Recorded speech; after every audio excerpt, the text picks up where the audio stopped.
Bonsoir à tous. Je me nomme Baga Ange, élève en classe de première C au lycée bilingue du génie militaire, plus précisément dans la ville de Douala à PK10. Je suis devant vous aujourd'hui dans le cadre du concours Maths Digi 3 organisé par Maths pour tous.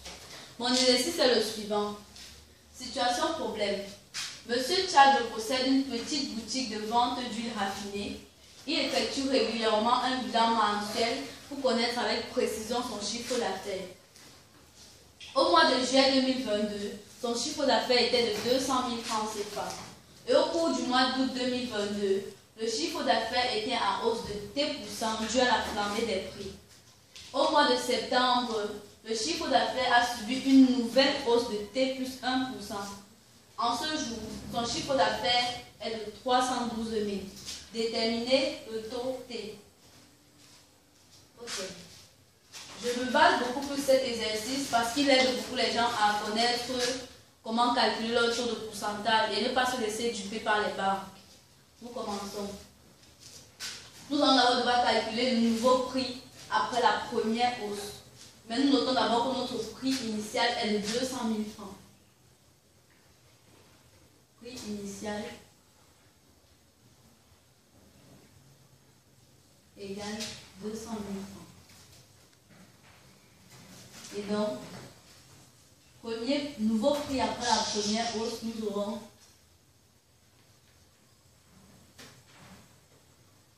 nouveau prix après la première hausse.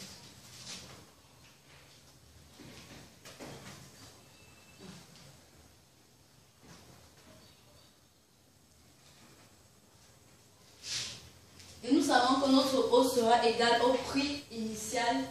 Notre prix initial fois le T %, c'est ce T-ci qui est la première augmentation. Donc, premier tirer notre hausse, première hausse.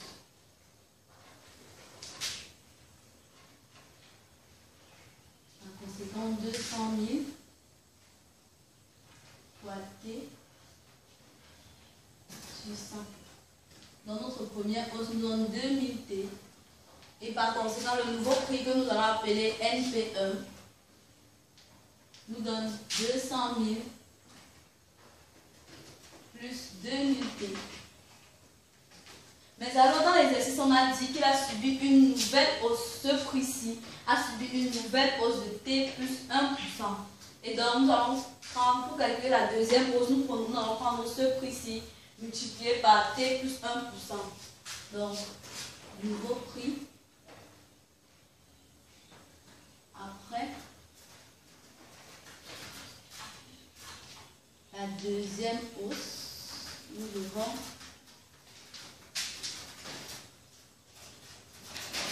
pour ce nouveau prix après la deuxième hausse, nous prendrons le premier prix, donc le nouveau prix que l'on a calculé, NP1, 200 000 plus 2000 T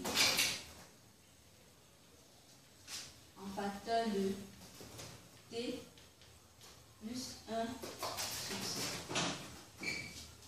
100. Donc nous pouvons simplifier et en développant nous aurons équivaut alors à dire que nous aurons 2000 T plus 20 T plus 2000 d'abord.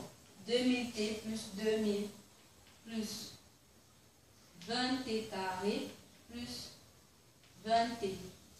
Ainsi donc, voici notre deuxième hausse.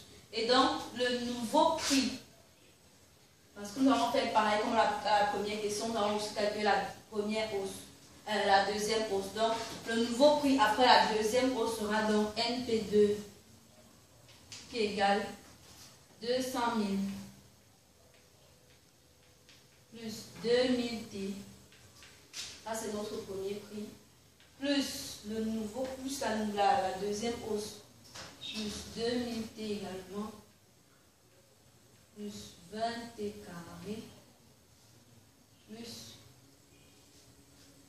2000. Équivaut donc à dire qu'on aura 200 000 plus 2000, et donc 202 000 plus 2000T plus 2000T, 4000T, 4020T, plus 4020T, et plus 20T carré. Mais alors, à la fin de l'exercice, on nous a dit que son chiffre d'affaires est maintenant de 312 000 en ce jour. Donc, tout ce chiffre-ci égale à 312 000. Et nous savons qu'en développant, on obtiendra une équation du second degré au cours de laquelle nous allons développer et trouver notre t. Donc, 200 000. Notre 200 000 traverse l'égalité, donc ça fait 202 000 moins 312 000 moins 110 000. Donc on aura 20T carré plus 4020T moins 110 000.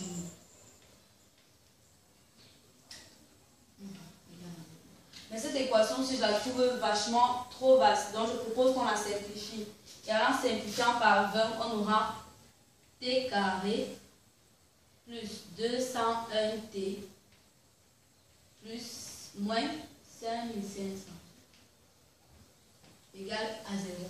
En développant donc, en utilisant notre discriminant, nous aurons notre discriminant qui sera égal à B carré, donc 201 au carré, moins 4 fois 1 fois moins 5500.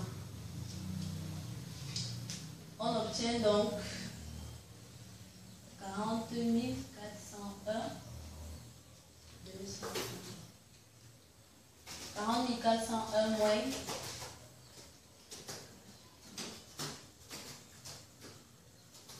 plus, autant pour moi, plus 22 000 égale à 62 401.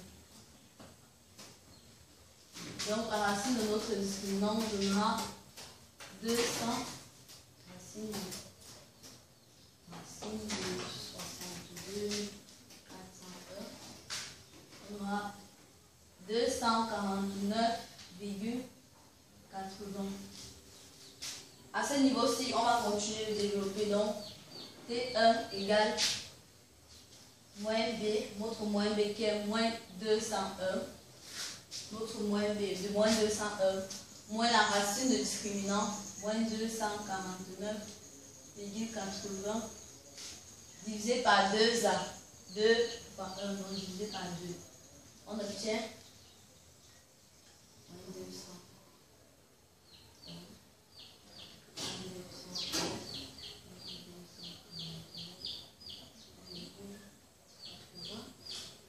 Par 2, on obtient moins 225,4. On ne peut pas avoir un taux négatif, donc nous allons voir la réponse de notre T2. T2 égale moins 201 plus 249,80 divisé par 2. On obtient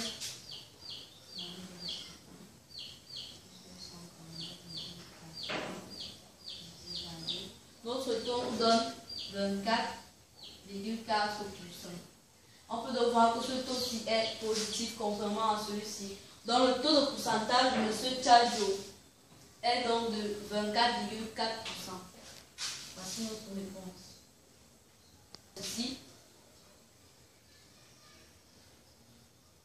le taux T égale 24,4%. Merci. Vraiment, avec ça, je ne vois pas quelle banque aujourd'hui va encore faire les machines que monsieur, votre chiffre est tel. Avec cette méthode, avec cet exercice, vous pouvez développer votre taux de pourcentage vous-même. Merci d'avoir suivi la vidéo jusqu'à la fin. Merci beaucoup. Et n'hésitez pas à commenter, liker et à me noter sur 10.